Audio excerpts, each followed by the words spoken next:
Baru saja saya membaca berita di Info Sejambi.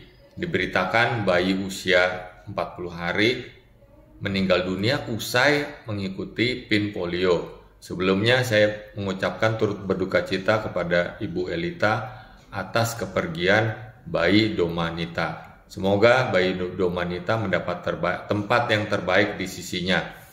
Nah, kembali ke judul, memang menurut saya ini provokatif ya.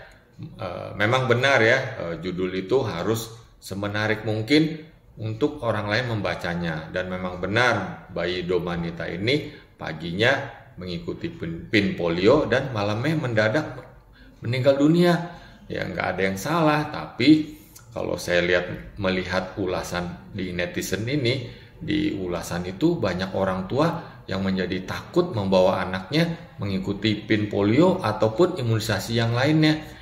Nah, jadi menurut saya ini sangat provokatif, membuat orang lain menjadi cemas yang berlebihan. Seperti yang kita ketahui, PIN polio ini kan dilakukan oleh pemerintah untuk memutus rantai penularan virus polio ini ke orang-orang lain.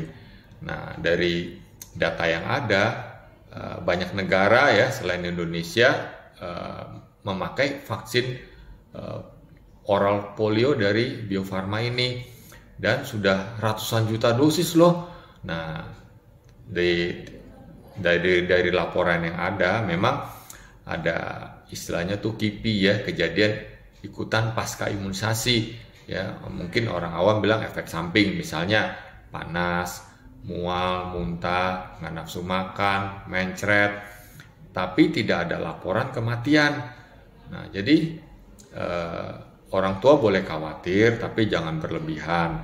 Jika ada panas atau efek samping yang lain, ya cobalah lapor ke dokter atau puskesmas terdekat untuk ditindaklanjuti apakah itu KIPI atau memang penyakit yang lain. Nah, kembali lagi ke pemberitaan ini, jadi belum tentu bayi Domanita ini meninggal akibat vaksin polio. Menurut dugaan saya, ini yang kita sebut SIDS ya, Sudden Infant Death Syndrome. Jadi kematian mendadak pada bayi-bayi yang kita tidak ketahui penyebabnya. Nah, karena tidak diketahui penyebabnya, jadi ada beberapa dugaan nih. Misalnya maturitas otak yang belum sempurna. Jadi otak yang belum berkembang sempurna. Nah, di otak itu kan ada pusat napas. Nah, mungkin itu pusat napasnya belum sempurna, sehingga kadang-kadang bayi itu lupa napas, terutama bayi yang prematur, yang kecil ya. Nah, jadi kalau orang tua punya bayi yang prematur, coba kalau dia henti napasnya lebih dari 10 detik, nah itu nggak bagus. Nah, kadang ada infeksi di saluran napas atasnya. Nah, ini meningkatkan resiko SIDS ini. Nah, ada dugaan-dugaan lain nih, misalnya posisi tidur ya, yang pada bayi-bayi yang posisi terlentang ini lebih bagus dibanding tengkurap atau miring. Nah, terutama kalau tengkurap ada benda yang lembut di depan hidung, mulut ya.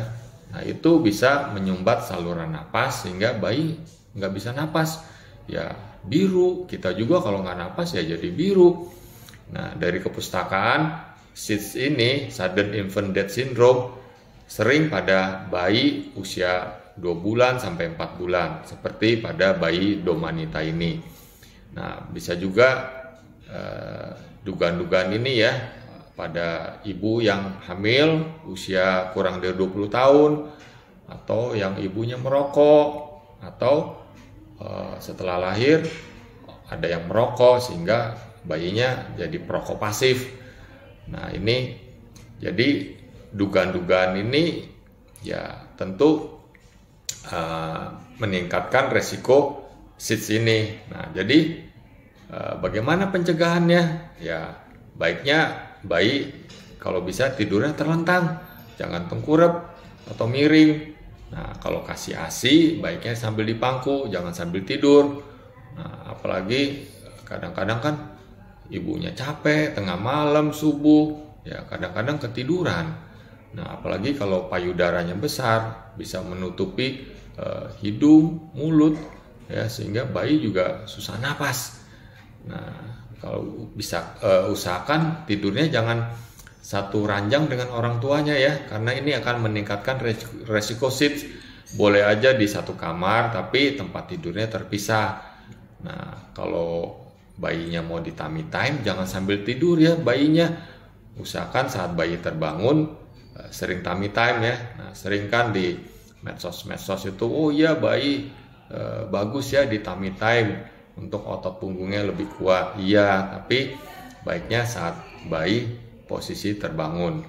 Nah, jadi baiknya kalau menurut saya bikinlah judul semenarik mungkin tanpa membuat gaduh banyak orang, apalagi membuat orang menjadi khawatir yang berlebihan.